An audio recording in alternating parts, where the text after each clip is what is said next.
So, hello everyone. Thank you so much for joining this episode of the Manifest Your Greatness program. Today we have a very special guest, and she's a good friend of mine. Her name is Anupy Singla, and she is not only an awesome person, she is the author of 3 books, The Indian Slow Cooker, Indian for Everyone, and Vegan Indian Cooking. And Anupy was born in India and raised outside of Philadelphia. Anupy grew up visiting her grandfather's childhood village in the heart of Punjab, and she first learned to cook traditional spicy Punjabi-style food from her grandfather. It was this passion that compelled her to leave daily reporting to teach her young girls how to appreciate good Indian food and blog about it on indianasapplepie.com, now also the name of her company. Anupy's books are among the top-selling Indian cookbooks in North America. In all, she successfully combines her knowledge of Indian cooking and her journalistic style to give you easy recipes that are once authentic and healthy. Her approach is Indian food from an American point of view, the essence of Indian as apple pie. Anupy, thank you so much for joining this episode of Manifest Your Greatness. I am so grateful to have you as our guest. And not only that, you're my first guest. So thank you so much for that honor. I'm just so happy to have you here. Thank you, Curtis. It's so wonderful to be with you and to be with all of your listeners. So thank you so much. I really appreciate the opportunity. My pleasure. And yeah, just for everyone out there, Anupy and I had the chance to reconnect.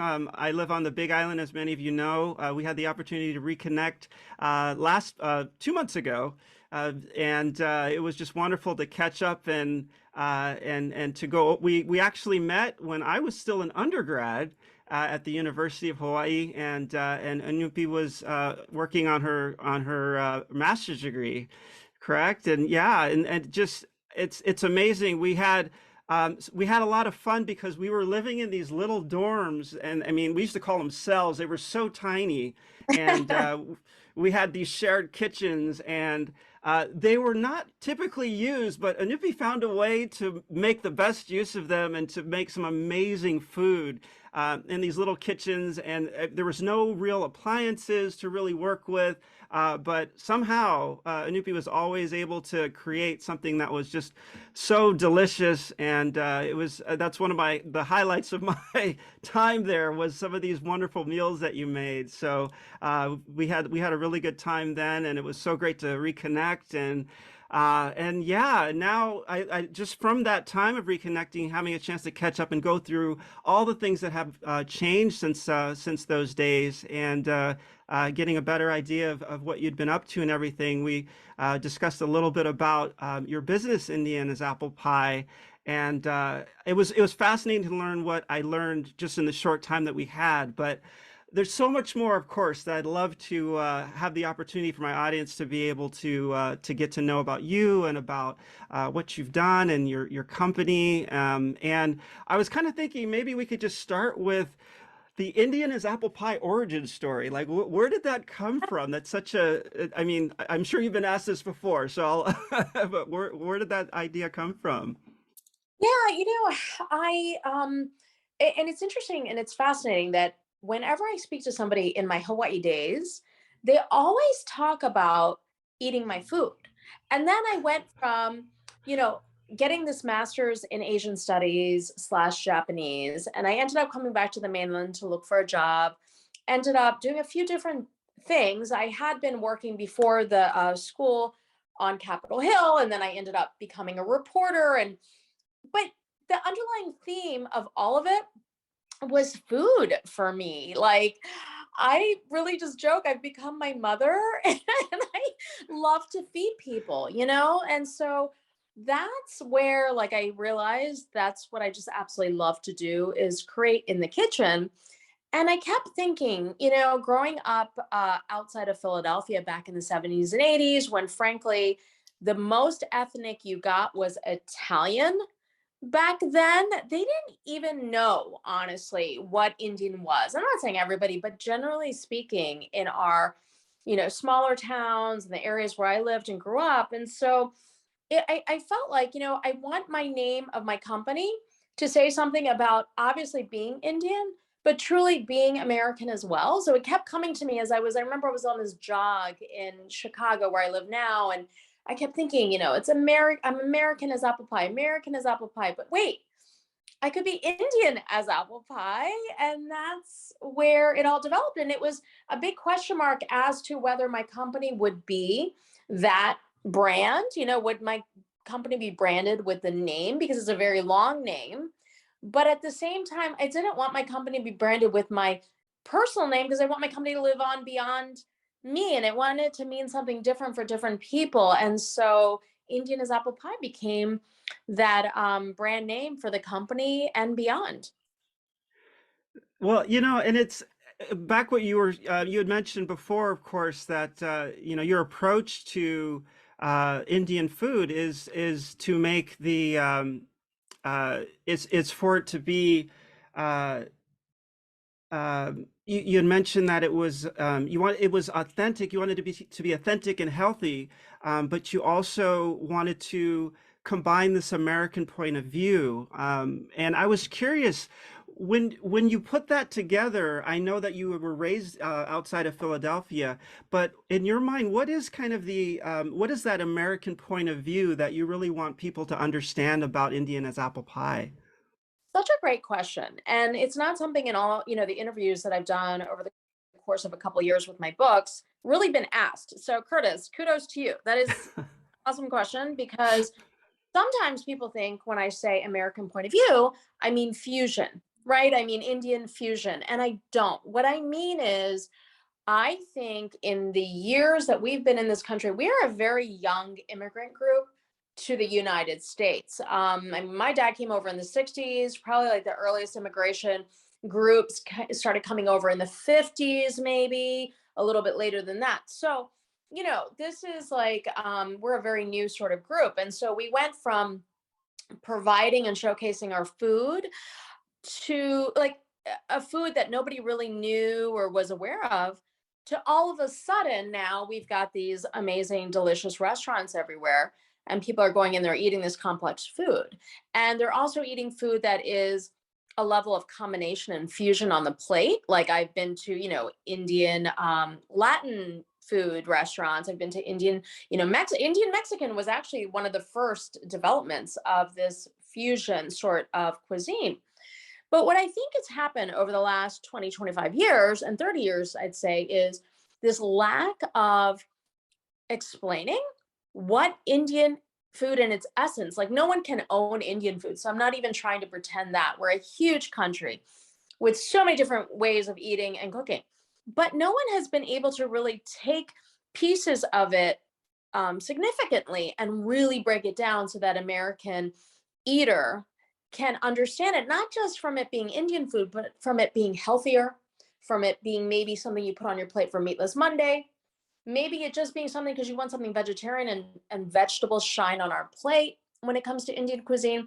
So for me, it's really kind of explaining it and then also breaking it down so that the recipes are really approachable. So I'm not going to say to you, give me a thumb's length of tamarind ball, right? Like I'm going to explain it so that you understand it is, because I don't even understand what that means sometimes. And a lot of my Indian American friends cannot replicate their moms and their grandmothers, their fathers cooking because they don't understand what that even means because it's being lost in translation. So for me, it's really kind of writing down the memories, the experiences behind the foods, and also breaking it down into a language that you can pick up, that someone in Utah can pick up, that someone in Peoria, Illinois can pick up, and truly resonate with and understand. So that's where the approach comes from, that sort of ambassadorship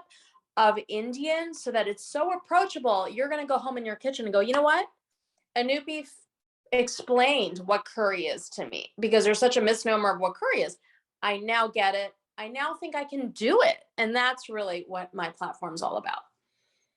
That is, and it's very interesting that you mention just that approach in terms of making it something that people can pick up and they're not intimidated by, and it's something that they can they can approach without fear. It's like I really want to try it, but Yeah. I don't know if I can handle it. And it just seems like such an essential piece of that platform is that like you said, making sure that it resonates in a way that people are able to integrate it into their daily cooking routine without feeling like they have to, completely restock their kitchen every which way to be able to enjoy any of the recipes. And I know that whole idea, right? The whole dispelling the belief that Indian food is so complex to make. I mean, that in itself, I'm sure was quite a challenge. But it sounds like this platform that you've built has really been aimed at addressing that as well and making it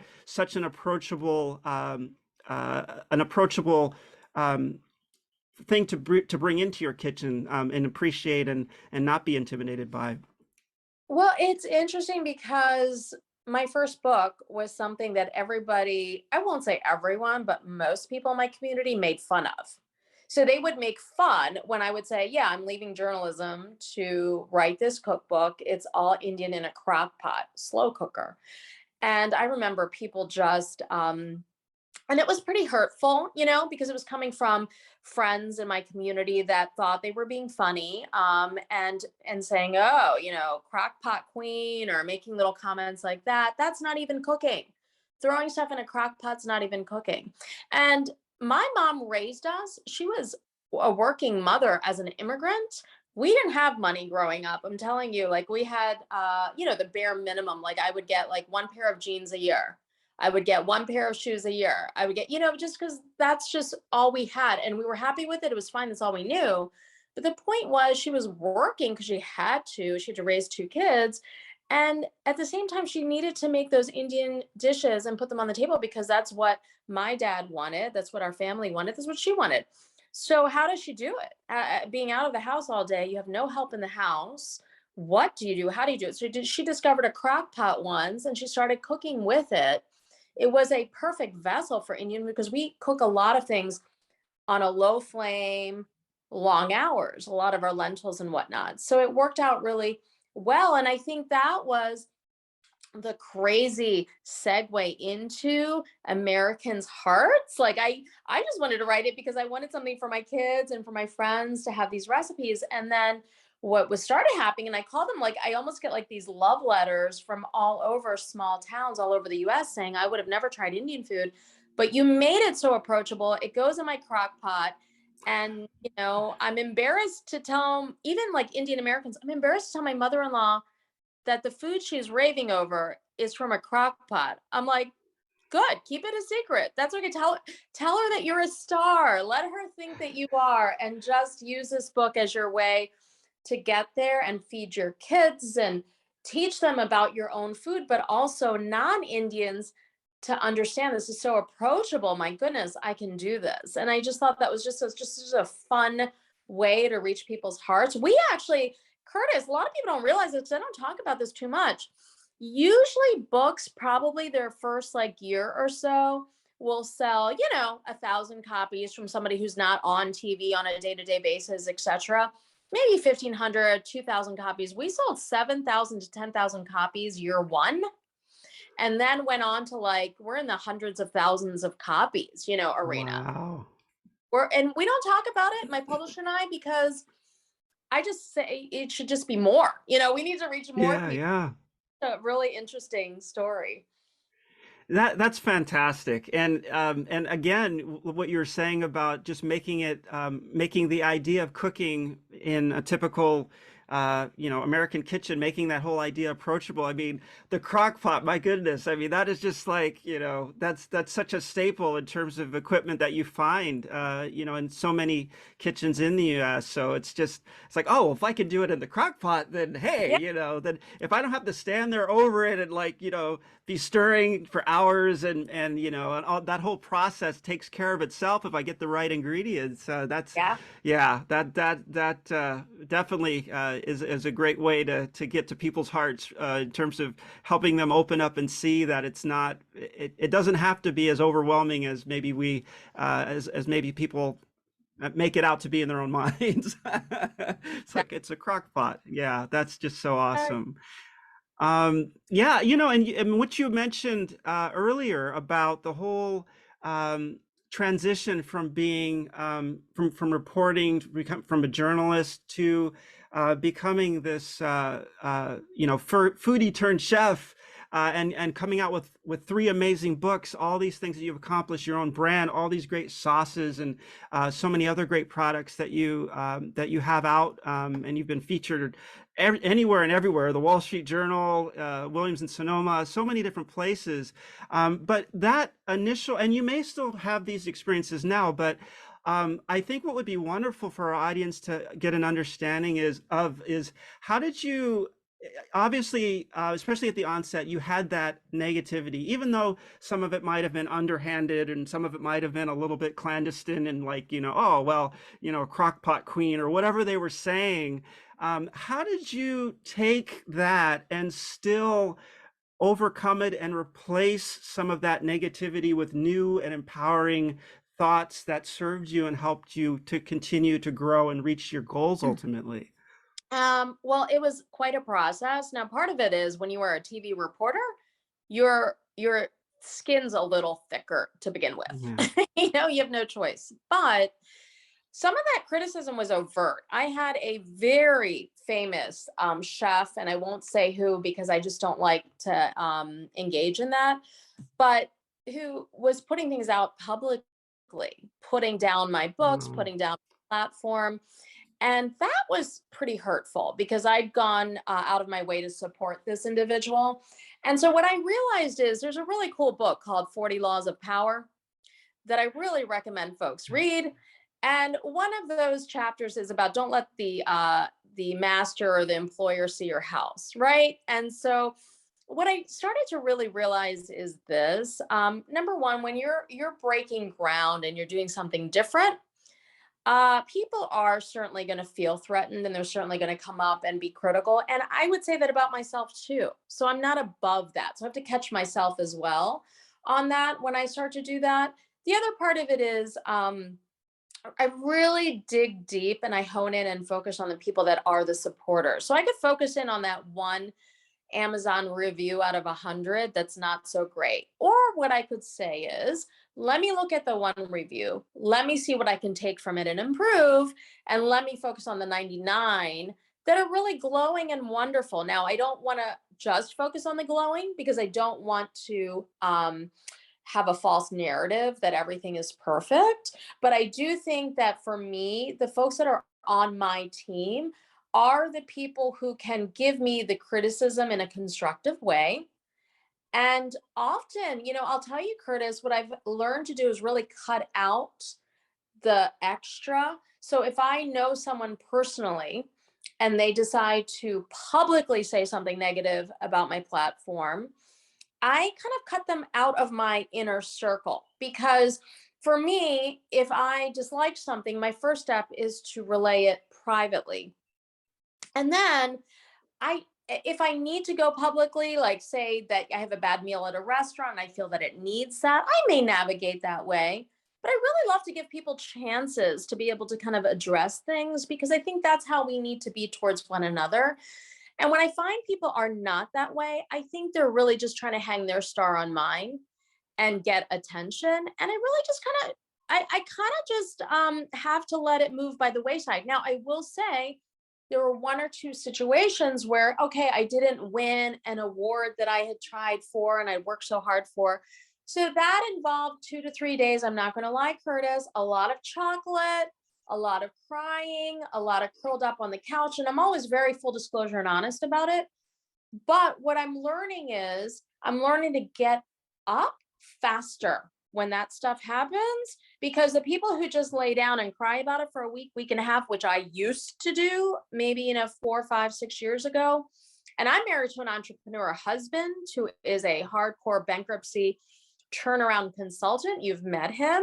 He's a man of very little words, but lots of action. And that's what he would say to me early on. I didn't always like the advice. My skin would prickle when I would listen to it because it's coming from the person who's closest to me. And he would say, listen, if that happened, move on right away. like shake it off like a dog shakes off, like, being tense or a bad situation. Shake it off, move on faster and faster and faster. And that's really what I've learned to do. It's not something that's innate for me. But and now that I've learned that and keeping my inner circle hyper tight, I can focus on the people that really matter. And that can be a small group. I don't need the world. I don't need to be everything to everyone. And people who don't resonate with my platform, I really love to let them go. I have this process of just letting them go and go find their crew and their team where they're going to be happy, and then they can circle back anytime they want. Absolutely. That's so true. And you hit on so many things that I really want to make sure everybody heard. So I'm going to go back a little bit on some of the things that you said. But first of all, what you mentioned about the whole idea of taking someone's comments and being able to learn from negative comments, and being able to recover. That is so that's something that requires a mindset that it sounds like that you definitely have a very strong handle on.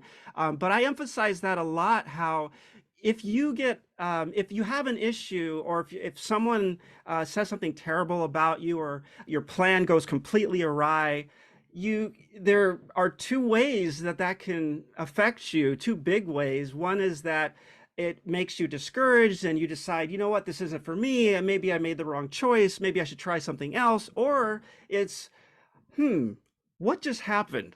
Why did that happen? What could I do differently to make sure that doesn't happen next time?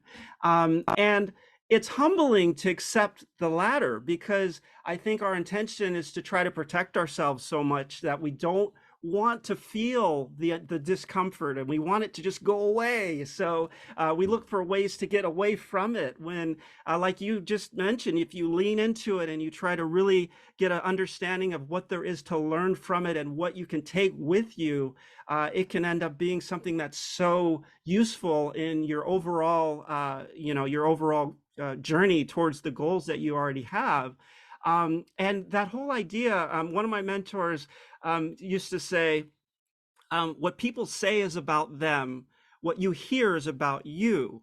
And it's really so important, exactly as you're saying, to be able to take that information and create your own meaning, because we can't really control what they do or what they say or how they feel. And if we do let them control everything that other people are saying, control what we do, we end up trying to become a people pleaser, and we lose our entire our entire uh, uh, our compass is gone, because we end up following, just what everybody else is saying, and hoping we can please them. And then at the end of the day, too, you have this vision, and this is what you want to be, and this is what your company, what you'd like your company to represent.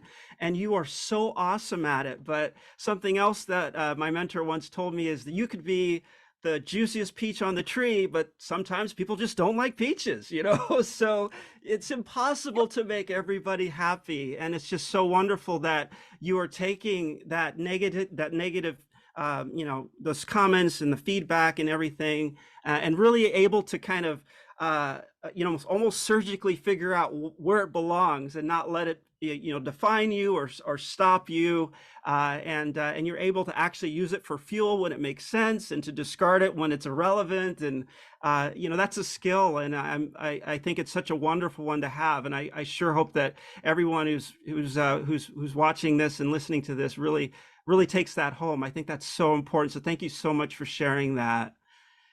Yeah, Oh and man, yeah.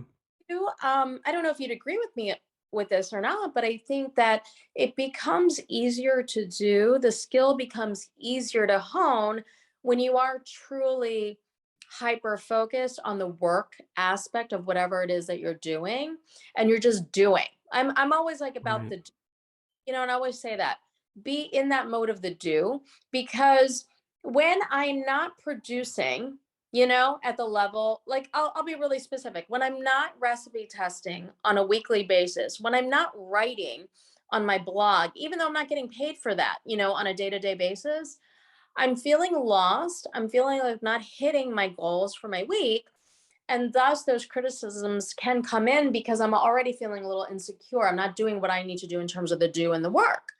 But when I'm on it and when I'm putting it out there, then I know I'm doing it. I'm offering what I need to offer. And those criticisms are coming in and just showing me I just need to tweak, tweak, tweak. I don't feel insecure because I'm producing what I want to produce. I'm feeling happy about it. I'm feeling proud about it. So that's the other part of it. I think that you can't become strong internally until you're really serving your own purpose and your higher purpose on a day-to-day basis. I couldn't agree more. Yeah, absolutely. I totally and the more, like you said, the more you do that, I think it helps you develop that that confidence and if you're good, I always think too, if you're doing what you love to do, I'd rather be judged doing something that I really love than judged for not doing what I really love. So, Exactly. if you're going to be judged either way, you might as well be judged for putting your whole self out there, being unapologetically 100% yourself, right? Than anything else. So, yeah, I completely agree. So, yeah, I was also curious. We talked a little bit about this before, about specific challenges that were specific to you. Growing your business as being an Asian woman. And I was wondering if you could share some of the experiences that you had and maybe any insight that you have for our listeners and our viewers today about the experiences that you had in that area. Yeah, no, it's definitely been an interesting process. I mean, I have watched the women in we're an Asian family, Asian American family, and I've watched the women cooking, cooking, cooking for the men in the house. I mean, let's be super hyper honest because I think we can only grow from a level of honesty. So if we would go to parties, and we see this in many cultures, the men eat first, the women eat after, they're in separate groups, and it is what it is. I mean, so I grew up really pushing away food because to me, cooking was giving up professionalism. It was giving up being this educated woman with a master's degree. It was like kind of giving in. And so for me, it was an internal growth process of learning that when I owned this part of what I love to do, and I did it for me and for others, obviously, but then I could be really comfortable with it because the expectation coming into an Indian American household is you're cooking first. I remember being on big stories for the various places I've worked, WGN, Bloomberg News, all these places, and I'd work a weekend shift, early morning hours, and I come back and everybody be like, well, what are you cooking? And it's like, what? Where's my meal? Like, are you kidding me? I'm walking into the kitchen, everybody, my family, my extended family standing there looking at me. And so And you need to clarify when you say early shift. I mean, how early is early? I know what the answer is, but yeah, I think maybe some people may not understand when you say yeah. early shift. Early weekends, holidays, 3 a.m. start. So that means you are up at 1 a.m. or 1:30. You're getting ready. You're into the bureau by 2:15ish, getting the live truck together, and you're out on your story by 3 a.m. And honestly, Curtis, I am a morning person. I love that. But I would love, if I had that sort of understanding at home. Now, they show that understanding in different ways. Like I would never want to only give one side of it. I mean, I have a wonderful family. I've got a husband who does all the laundry, he picks up all of this and all of that. Great. I mean, but the reality is there's levels of expectations in different cultures. And what I say is I love the fact that I can be that person they look up to. I would also like there to be a balance. And so that was a shift mentally that I had to make myself that cooking didn't have to symbolize something that was stereotypical. I could make it into something for me and for others. And I'm okay to talk about it because I think the more we speak about these things, the more folks who are not also, the men in our lives will understand it more And also understand I don't come from a place of not wanting to participate in a positive. I don't ever want to resent making a meal for my family. You just want a level of balance, of appreciation, as well as, yeah, you want someone to do those dishes, right? so, Absolutely. so that, Absolutely. Absolutely. Yeah, that's yeah. Thank you so much for sharing that. I mean, yeah, that's and everyone needs to hear these things because it can go unnoticed so easily, especially when you're trying to build something new, and you're trying to discover what your purpose, what you really want to do, and at the same time manage all of this, and at the same time be that role model and be there for the family, and be the the anchor and be help with the stability of the family and all of that. And everyone has their expectations, but at the same time you've got your goals too. So it's always I agree. It's something that definitely should always be talked about, and it should be out there because there's so many things. And as you know, my wife is Japanese, and there's without the communication and understanding, we have very different cultural backgrounds, obviously, but there's so much that goes unsaid, and as and like you were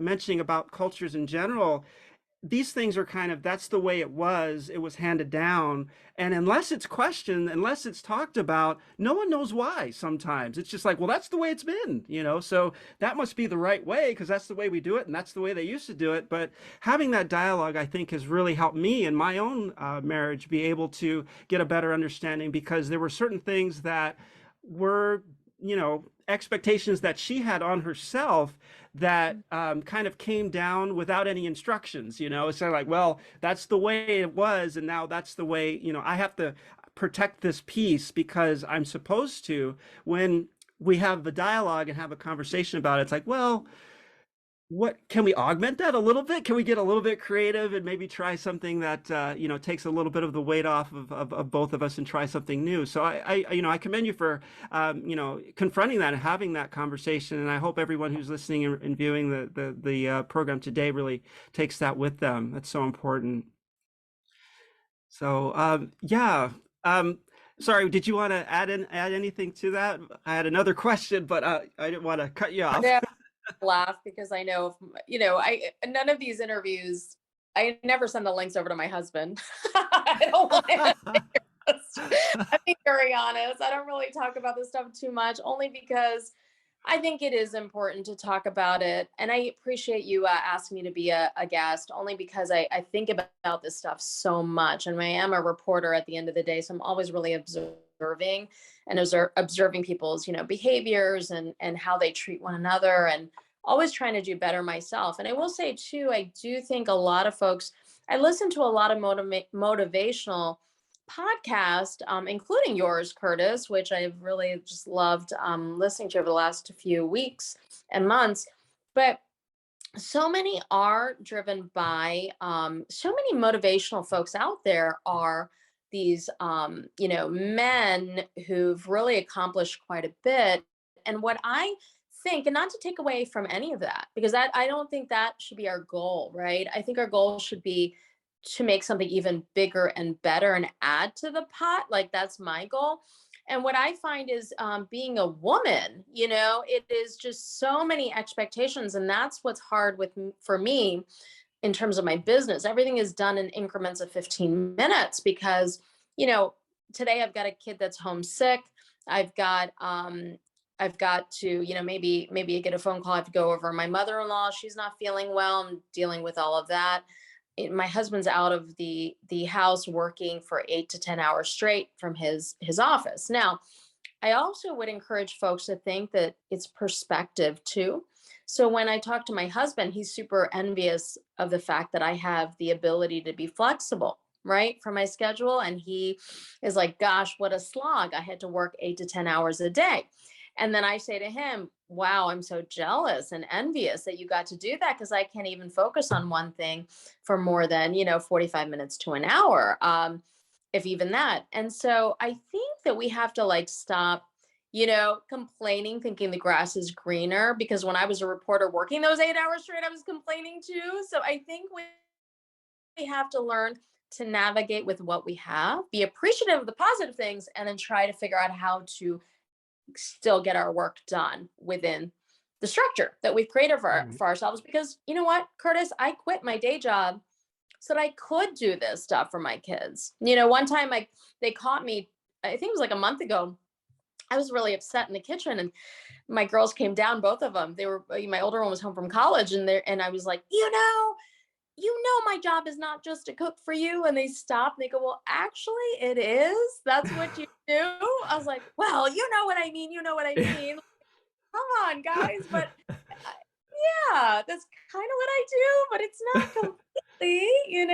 So it's just a day-to-day sort of, I think, perspective, enhance your perspective, pivot, navigate, try to do better, a little bit better every day Yeah. is what it is. Yeah, yeah, no, I couldn't agree more. Absolutely. It's always work in progress, which is it should be the fun part, because I think if we are always focused on what the goal is, then we don't take advantage of all the opportunities along the way, and really appreciate the opportunities. So yeah, I completely agree. So I kind of wanted to switch gears a little bit here, and I wanted to ask something a bit different. I want to shake things up just a little bit here. We've been talking a lot about the challenges and a lot about the things that you've overcome, and I wanted just to kind of ask, in this journey, if you could pick, or could you just share like one one hilarious thing that has happened to you so far along your journey, building Indian as apple pie, or in general? It doesn't have to be building Indian as apple pie, but one hilarious thing. Yeah, I'm gonna share. We could be on here for like hours because I've got a the first one was, I am so used to grabbing a notebook, a pen, and going out to a story as a reporter, right? Even though I haven't been like full-time reporting for several years now, that's just kind of my go-to. So early on when I was starting, and I would go into these TV stations and have to take in all my food. And for TV to do a cooking demo, you've got to cook the finished dish, then you got to bring in all the ingredients, and you got to bring in all this stuff, and you got to look good in front of the camera. And it's really only for like 3 minutes at the most, right? So I'm at a TV station, WGN, which is our big super station here in Chicago, and I used to work with that crew, so I know them well. And so it was always fun to go in, but I was always kind of like slamming it together. I hate, like, I'll be honest, I hate the minutia of organizing these cooking demos, only because it takes away from, the day-to-day stuff I want to do. And it's so detailed. You really have to have everything set. So I get in there and they give us the cue that I'm going to be on in about, 8 minutes or whatever it might be. You know what, Curtis? I realized, and I've got such a great poker face from having been on TV for so many years, I forgot the main ingredients. So this was a dish that was cauliflower and potatoes, and I'd forgotten the cauliflower. I knew where it was. It was at home. I did not go through my checklist because I was just rushing, rushing, rushing. And I'm going to be honest, I was lazing out on, like, hyper focusing ahead of time, being prepared, doing what I tell everyone not to do. And I got there and about to go on camera, and the things that went through my mind were, okay, so are we going to be able to make this dish without any ingredients? Can I work around this? Because I've got the earpiece in my left ear. I've got the microphone set. I'm not able to get out. So I had a friend with me, and I whispered to her to come over to the set. I'm in front of everything, about to go in about, like, it's about 8 minutes. 8 minutes is a lifetime in TV. And I go, I said it so calmly, right? I said, I don't have cauliflower. She's like, what? I go, no, I don't. We're in commercial break. You need to run out to your car, go to the grocery store, and get back fast. And I said, don't ask any questions. Just go. So she went and she brought it back, and we did it. We were on, and it was all good. Nobody knew until now. That is so awesome. I mean, even just keeping your poise and being able to like have that, I mean, so much panic could have happened, but being able to, uh, you know, just decide a course of action that, otherwise probably, I mean, when we get stressed, it's laser focused. You know, you can't even really see what's going on around you, but even to be able to recognize that there was something that could be done to remedy that is quite something. So Yeah, so the recipe turned out well after all then. it out well, and nobody knew. And I think too, like I'm just learning now that as I'm listening to all these other like motivational sort of speakers and whatnot, how it's so important, like in these moments of panic, not to focus on, oh my God, I'm such a jerk because I forgot, I'm such a failure. Focus on how do you fix the Mm, problem. You'll figure out what happened, why it happened, how it happened, and you'll do the finger pointing if you even do anymore. As we get more mature, we stop doing that as much, just because I think I have learned over the years just to be softer and to be mm. more accepting of my own faults and other people's as well, because then they'll do the same for you. They'll give you that opportunity as well. But I just hyper focused on fixing the problem. And that's, I think, really an important takeaway from all of that is don't worry about why. Sometimes later you can think about that and mull it over and fix it for the next time. And don't make the same mistake, obviously. But yeah, I just focused in on how do I fix it? This is how I fix it. We're going to do it. Let's go.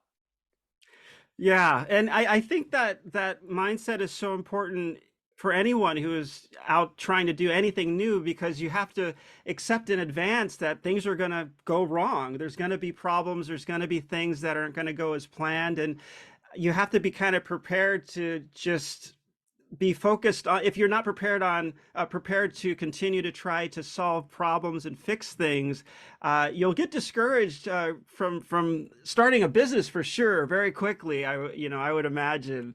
So and while we're on that, I was just curious, for anyone out there in the audience that might be seriously considering starting their own business, did you have any insight or any thoughts that you think that they should seriously consider, or take into account, or any advice for any of them?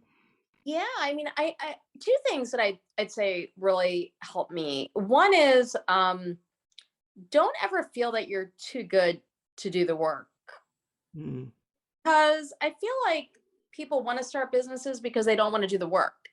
They want mm, off to someone. And so that's the thing is when I go into my warehouse, people still are shocked that I've done everything I've done. I'm on about 30 retail shelves now, and I've got, 3 books, a fourth one being put out next year. Um, I am raising kids, all of this. And they're like, wow, so how big's your team? I'm like, well, it's me. And now I have someone helping me 10 hours a week. And they're just shocked because when I go in my warehouse, I build the pallet. I carry the pallets. They're about probably like 50 to 60 to 70 pounds, these pallets, and I'll carry them. I'll find them on the street. I'll throw them in the back of my car because then I can recycle them, take them up to my storage unit. I will put together the order for my distributor. I stack it up. I'm there to meet the driver. I give him a big hug. Anytime I see like a semi coming in with my stuff, me and the driver are best friends afterwards because those are the folks that do the work for you. They're the ones that are getting your product to you. I'm never top down. I'm always like super happy to converse with and get to know everyone because they all play a part in whatever we're doing. So that's the one thing is like, I just really think that you should be in business to do more work. Like you should right. love working. I love it. Yes. I fired my husband from my job, Curtis. That's new since when I met because he works in a different way. He's a consultant. He likes higher level thinking. He's done all this in his previous jobs. He doesn't want to do this. So I can't take him to build a pallet anymore because there's a lot of complaining going on. And I don't like that. I like being happy. Like you're whistling while you work. That's me. I love it. I'm getting stronger. I'm doing it. So I recommend loving the work no matter what it is. And then also, truly, you don't need to spend a ton of money to have a business. So you impress me, Curtis, because you've done so many different types of businesses and you just kind of dive in and you just like do it. And I think fear holds me back sometimes. And then I use you now recently as an example of how to just go, just do it. You got to just do, right? So don't don't feel that you need to wait for that $100,000, $200,000 infusion to have a company. You could do it and show people you can sell something pretty simply, with a minimal investment, and then grow it. It could be your side gig for a while, and then you grow it into something that you prove that you can sell. Like, even still, people ask me, well, can you really sell your products? I don't see a need for them. They still question it, because I'm doing decently, but I'm not in the big leagues yet. I'm just not, like, numbers wise. So I'm in the middle of it. I'm building it. So that's the other part I would say is, don't feel like you need to drop a lot of money into it. You got to prove your ideas out too by just continuing doing them. Yeah, no, I think that's fantastic advice. And like you said, in terms of uh, I think a lot of people, a lot of people, mistakenly, romanticize entrepreneurship and starting a business and think, oh, I'll be my own boss and I'll be flexible, I'll be able to do what I want, and all of that. When the truth of the matter is, like you said, you roll up your sleeves and there's a lot of different hats you need to wear, especially at the beginning. And you really have to be like, like a problem solver. Like you were saying, you have to not be discouraged by running into setbacks and all these things, and have the mentality that there's a way to figure it out. And yeah, I think also you mentioned about just the idea that you don't need a lot to get started. I think a lot of people make a mistake, and they think that if they have a lot of money, then they can invest a lot of the money and into their business, and then once they have that, they'll be able to go and make these large investments in all of these things that they think they need. That's going to drive the business forward. When actually starting with what you have, you're in a really unique situation, because you are able to see what the scaling would look like before you get yourself in trouble. And I think a lot of people overlook that as well. And they think that, oh, I just don't have the money, or I don't have the time. I hear that a lot. And it's like, well, if it's really something that you want to do, you'll find the time on the side to really to really get things started. And yeah, I always emphasize that a lot of people will look at how much money they have in the bank or how much time they have, and they look at their resources, when it's so much more important to look to think about being resourceful, and to think about what you can do, and stop looking at, well, I can't, this is all I have, therefore it's like, no, this is limitless. Everything in here, no one can take from you. It doesn't matter if you're zero in your bank, you still have a mind. You can still think your way through new ways to recreate yourself, new ways to get out there, new ways to do new things. So yeah, I completely agree. It's really something, and like you said, you're never above you never want to think of yourself as being too good for anything that's required to help you build your dream, because it's your dream. So why shouldn't you're basically would be saying, well, it's my dream, but it's not as important for me to do it.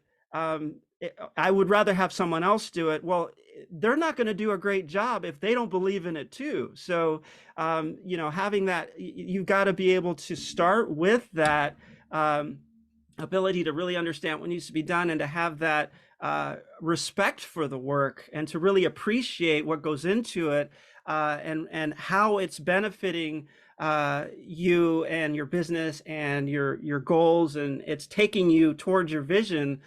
Because if you just say, hey, I don't do crates, I don't do pallets, then Yeah. you lose, and that's a whole piece of your business you'll never get your head around. So definitely, I completely agree. Those things should never be discounted. So yeah, it's wonderful. Great insight. Yeah, it's been a long slog, and something that you said kind of triggered just something I wanted to share with your listeners, because I don't want anyone to feel from what I'm saying that somehow I've got it figured out. I mean, I'm daily trying to figure it out, and we talked about that. I mean, I think a lot of folks they do these podcasts after they've, made millions and billions, and they're like, oh, I did this and I did this. And to me, that's wonderful. But it doesn't help me as someone who's in the trenches. And so, one thing that I've really learned to do is dig deep and recognize where I can do better. So, one thing that I was doing, I'm going to share this, and it's kind of embarrassing, but I will share it because I think it might help other folks. So the last couple of years, especially during COVID, um, a couple of things that my husband and I did very well is we decided we were going to get very healthy. So we were already pretty healthy, but we were like, we're going to work out every day. We're going to really make sure that whatever we can control, we're going to control because we can't control so much. So we did that, and we've done really well over the last couple of years. The other thing, though, that was not so good being a TV reporter previously is I watched a lot of news. So I was very much, and I'm going to call it an addiction, because some people were like, oh no, Anupy, you're not, you work so hard. You do this, you do that. You're so, successful, right? They don't know. At home, I had the TV on the news going on in the background. And then I was getting engaged with the news, and it was literally taking me away from my day-to-day work. And I wasn't even always so aware of it. So, Curtis, I would walk around feeling like I had cobwebs in my brain because I couldn't think clearly, right? So, like, I'd have a recipe idea pop in my head, and then I'd watch the news and I get angry about something. And then I'd be like, what was that idea? What the heck was I thinking about? I don't even know. It takes me another 10 minutes to kind of regroup and figure it out. So, obviously, we're not great as human beings at multitasking to begin with. But I wasn't allowing myself to get really deep into my craft because part of it was a fear. Like, if I tried and I fail, like, I'd rather just not try it. I'd rather just pretend that I don't have the time. So I started to really just kind of dig deep. And the people in my life that were saying, no, that's not true, I stopped listening to them because they were telling me what I wanted to hear. And I would just see my husband's reaction. Here's a guy who's working 8 to 10 to 15 hours a day, coming home and the news is on. And his face would kind of say it all, like, man, good for you. You got the time to do this. Like, what's going on? So, and what are the numbers on your business? And then I realized, you know what? I'm just going to go ahead and go cold turkey. I'm just going to go ahead and that's it. No TV during my work day. And I'm going to try not to put it on later. I made it more and more difficult. Like James Clear in Atomic Habits, he talks about this. I just made it more difficult. I took the batteries out of my remote. I had to. I'm an addict. I'm a TV addict, Curtis. I'm being addict. But the funny thing was, when I'm in a place like Hawaii, or I'm surfing, or I'm out swimming, I don't even miss it. So it's not like I need it. I think it was just lonely being a writer, being at home working alone. So I needed that background noise. And so now if I feel that urge, I go to a podcast, or I go back to, I'm relearning my Japanese. I go back to those kind of things, and I really don't let myself give in to that temptation because I can't. It's like sugar to me. It's like it's my crack. I love news. I like to watch. I like to know every detail. I like to be the big mouth that tells everyone, no, this is what's going on. And I've stopped because it's just consuming. It's not my job anymore. That's not what I do. So I have to change my identity a bit as well, right? So Right. Yeah, and I know people out there and watching and listening. Anupy is my virtual workout buddy too. She doesn't know this yet, but she actually inspires me. We actually see a lot of each other's footage because we're always in the gym trying to be doing things that are healthy, right? And like you were saying about the TV and about surfing, and there's so many things that we could be doing. We have these choices, and a lot of times, like you were saying, if you're lonely or you feel like you don't have anyone, you can easily be adrift, and being able to replace some of those habits that you decided weren't serving you with so many healthy ones, like going to the gym. Anupy is also my Duolingo buddy, so we're both on there studying languages. So I definitely would encourage everyone out there to really think about where their time is going, and like you were saying as well about being afraid. There's just such a tendency to find a distraction, to find that white noise, to find whatever kind of makes you feel as if you are busy. You're doing something. You are, this is important. We can make anything we want be important, right? It's amazing. We have a gift for that as people. But yeah, so I hope everyone takes that to heart, what Anupy's saying. And here we are towards the end of the year. This is a great time for people to start thinking about their resolutions, right? For the coming year as well. So tackling what they really want to accomplish. Did you have any insight on that? Do you have any words for our audience with that regard? Yeah, I'd say for me, like I love resolutions because really truly love to change. Like I really welcome change, and I think those are the folks in my life that I've noticed are the most successful, the ones that welcome, changing. And as human beings, we need to always be changing and evolving. And so now it's December 1st, and this is a great time, I think, to start thinking about resolutions. I don't believe you should be at, December 31st, making the resolutions, because it's going to take time to just, fail, and not, I don't even call it fail, but just drop, like you say, okay, I'm going to eat clean. Well, okay, then you skipped it 1 or 2 days, and that's okay as long as you get back to it. It takes Yeah. some of back and forth. You're not just going to wake up on January 1st and all of a sudden you're a different person. It just doesn't work that way. So I do think that's important to kind of start thinking about it now. The other part of it is I've really stopped being very goal oriented, right? It used to be, and I'm a little person, I'm about 5'2", but I wasn't feeling myself, right? So like I was probably always feeling like, oh, I could lose 10 pounds, I could lose 15 pounds, just because, I just wasn't who I felt comfortable being. And that's why, because I wasn't enjoying, my day to day, I felt the need to kind of switch that up. So instead of saying I want to lose 10 pounds, what I was said was, to myself, well, now I'm going to work out and do something, whether it's running, it's weights, or it's yoga, something meaningful every morning. And guess what? I'm going to get up earlier. So, between 5 and 6, and I'm going to get that out, knocked out in my day. And that's going to happen every day. And then also, no dessert. For me, it's no dessert. It's not no sugar, because I love, fruit and this and that, and I have no problems with it. And I have to say, Curtis, it's just fascinating. I've kind of struggled with that last, like, sort of 10, 15 pounds. And it really burned me up when it affected my surfing when I was in Hawaii last. Like, I was like, in my head, I'm a pro athlete, but on paper, like I'm having trouble popping up on my board. And so in the last 2.5 years, because I was in it for the long haul instead of just the 10-pound burn, right?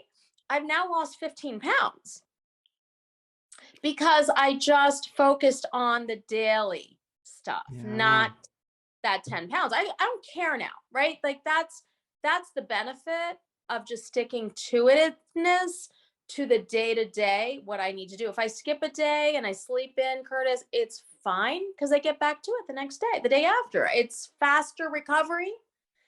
And also, you and we just love that burn. I love it. It's my time in the morning. I just love that time to myself. Yeah. And that's my kind of, advice to folks on resolutions is figure out who you want to be. Who are you to yourself in your head? Are you fulfilling who you are in your head by what you do on a daily basis? Right. You are. Great. Good for you. Yeah. I wasn't. So I had to make some changes. Yeah, I mean, I could have, yeah, I could have said it better. I completely agree with everything you're saying, and I've mentioned that a little bit in a previous podcast that I had talking about the be do have mindset, and a lot of people have what I call um, the have the have do be mindset, where they're thinking that once I have the things that I really need, then I'll be able to do what I really want, and then I'll be happy. Yeah. When actually it's that, like you were just saying, the be do have mindset. Who do you want to be? Decide that first. Have that vision of your future self. Live that emotion. Live that feeling now, and be that. That will drive the do, and the have is automatic. So that is, yeah, I completely agree. And if you can just have that mindset where you know in your mind who you are, and you know what you're aiming for, you will find the activities, whether it's like you were saying, yoga or getting up in the morning, and you'll get so creative too, right? About finding time and finding things to do. My wife and I joke because uh, every now and then, well, usually in the evening, she'll ask me what my schedule is like the next day, and I'll say, oh, well, I have a meeting from 5:30, and then I have this at 6 o'clock, another meeting at 6:30, and she's like, oh, okay, so you're going to be in the office at 5:30, and I'm thinking, and I say, well, uh, I won't be in this office. I'll be in the gym because I have a Yeah, meeting in the gym. So, but that's if you make it fun, and you kind of gamify things, and you have a little bit of fun with it. But at the same time, that is a meeting. It's a meeting with ourselves. And if we have to honor that time, like you said, that time by ourselves to really focus on developing ourselves so that we have more to give, right? If we're not taking care of ourselves, we're not going to be able to put our best foot forward and be able to produce and deliver the things that we really want people to have, that we really want to serve people by gifting them. So I completely agree. Yeah, so I true. And I think that's where people have to start kind of focusing is when you do feel better, people around you get a better version of you when you're fulfilling these things that are really important. It's not about what size you are. I always say it's how you feel Right. in your skin. So I don't even go that far. Like I'm not even interested in judging. I don't know how you feel, but I have a lot of people that come to me and go, well, if I eat your food, will I look like you? I'm like, I hope not. I hope you look like the best you. Just be the best you. And that's Yeah. Yeah. really awesome and good enough. You have it all right there. It's right there Yeah. out. So Right. Yeah, yeah, so true, so true. Well, thank you very much for all this wonderful insight. And in terms of Indian as apple pie, so what's cooking? What's what's coming next? What's yeah. happening with there? Yeah. Oh my God. I'm so excited. So my next book is Instant Pot Indian. It is really cool. There's a lot of Indian Instant Pot books out there already. I kind of missed that sort of wave in the beginning because I was really nervous about the Instant Pot, which is an electric pressure cooker. But I've had this book in my head for years. And what I've done with it is for each recipe, I've given you recipes for 3 different size Instant Pots. Now, 3 quart, 6 quart, 8 quart, and we've put it in a chart so that you can literally easily navigate these recipes. And they are so delicious. So that's coming out in April, but you can pre-order Instant Pot Indian on Amazon now. So you can get that pre-order going. I hope that you do. And then I've also started really tying in the recipes I make with the product that I sell. So now when you make a recipe, it's linked to all the product. And if you are in a area and you have a retailer that you love and you want to tell them about Indian's apple pie, we would love that. Please tell them, reach out to me. I answer all my emails. And I'd be happy to connect with you and a buyer in your area and see how we can get our stuff on your shelf. That's wonderful. And you mentioned that this one it's Instapot. So can you repeat the name of the book so that everyone knows? And you said they can find it on Amazon as well? Yeah, so it's up as a link for pre-order. It's called Instant Pot Indian. So Okay. Instant Instant Pot Pot, which is a electric pressure cooker. And for those of you that don't know, when you pre-order a book from Amazon, although we hear all these things about, discounted books and this and that, it helps us authors so much because it raises the number that the book is rated on Amazon. So you're even, pre-ordering, ordering, and also putting a comment up there about the book. And you can pull down recipes from my website and try them out before the book even comes out. It helps us so much. And so what I really recommend is I always buy everybody's books. Like I have so many books at home. I don't ever chintz on that because for me, for authors to live and eat, we have to buy each other's books and we have to support each other. And that's the only way you're going to support an author is buying their book. So you can download free recipes all you want off my website. And I love that people do that. The people that buy my books are the ones that are the most cherished. And I really always say, if it's even not even mine, go buy someone else's. Just buy the book. It's so critical. Right. And put a comment up, why not? Yeah, absolutely, absolutely. And just so that people have a taste of what's coming with Instant Pot Indian, can you? So your first book with focusing on the crock pot. Indian slow cooker was crock pot focused, right? So what do people who are going to be getting this book, what do they have to look forward to in terms of that difference? Like, can you maybe Yeah, contrast and compare those great. a little bit?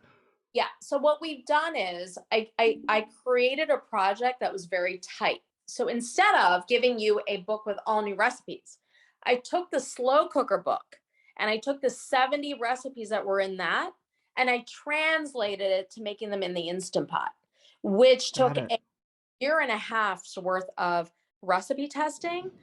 And then what I also did was I took those recipes like rajma, which is our, red kidney bean curry, our chola, which is the chickpea curry, nihari, which is a beef curry, a biryani, lamb biryani. I can tell you're kind of getting hungry. Okay, I'm hungry.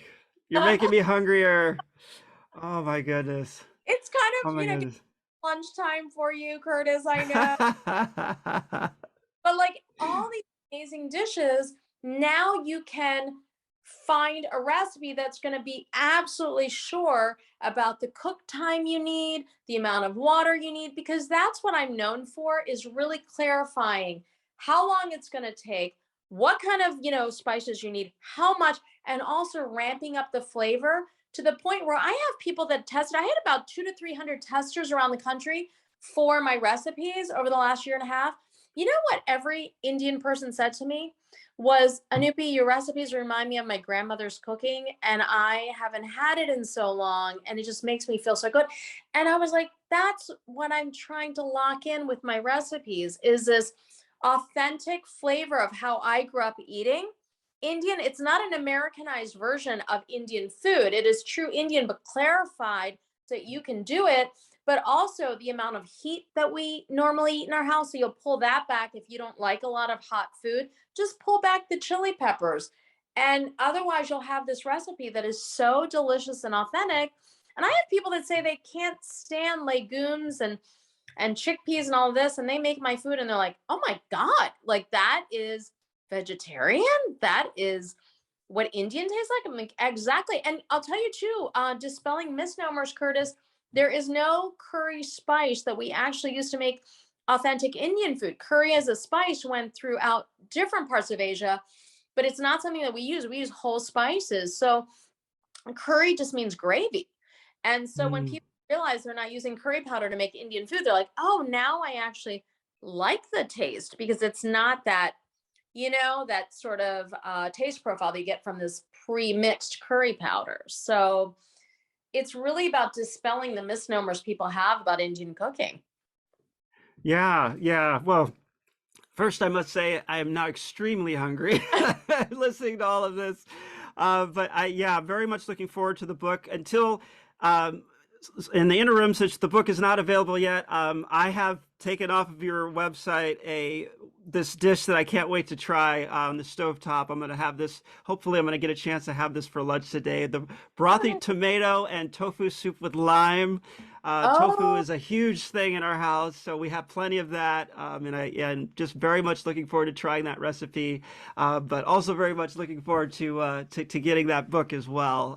Very excited that that's up and coming. So wonderful. And how can our listeners and viewers find out, where's the best place you'd like them to go to find out more about Indian as Apple Pie and more about what you're up to? yeah. So everything is under Indian as Apple Pie. IndianAsApplePie.com. On Facebook, it's Indian as Apple Pie. On Instagram, it's Indian as Apple Pie. Twitter, I haven't been on in a while. Just don't love that platform. But, who knows? Maybe I'll go back. It's Indian Apple Pie without the as, because that was too long. But the thing is, find me on Facebook. I do a lot of like weekly free classes. I give away a lot of stuff because I just want you to learn. And once you trust me, with your Indian dishes and recipes, I hope that you'll come back, just keep coming back for more. I'm sure once people have an opportunity to see all of the wonderful recipes that you have and the books that you have available, all the different spices that you make so easy for people to just take and use immediately. You've put together such a beautiful collection. And I'm sure that everyone is going to love taking advantage of all the wonderful work that you've done and the wonderful recipes that you put together. And I cannot wait for your next book to come out. So I'm very excited and always a pleasure to speak with you. I'm just so happy we got to share a conversation with so many more people here today. So thank you very much. Thank you so much, Curtis. And also, big thumbs up to East West Center and University of Hawaii because that's who brought us together. So Yes, up for those. yes. Eternally grateful for that. Eternally grateful for that. Absolutely. So, well, everyone, be sure to tag Anupy and I on Instagram. Anupy also mentioned you can find some great things on Facebook as well. Let us know what you've learned. Let us know what your insights were, what you gained from our conversation here today. We'll be back again next week with another episode of Manifest Your Greatness. And everyone, of course, definitely go out and pre-order Anupy's book. So pre-order Instant Pot Indian. It is available on Amazon. So definitely go and pre-order that book so you have your copy as soon as it's available in April. It's just been such an honor to have you on the show, Anupy, again. So thank you so much for joining today. Curtis, thank you for asking. I really appreciate it. And I really appreciate you and your podcast. I think it's amazing. So thanks to everybody for listening. Thank you. Thanks so much, Anupy. Take care. Take care. Bye-bye. Bye.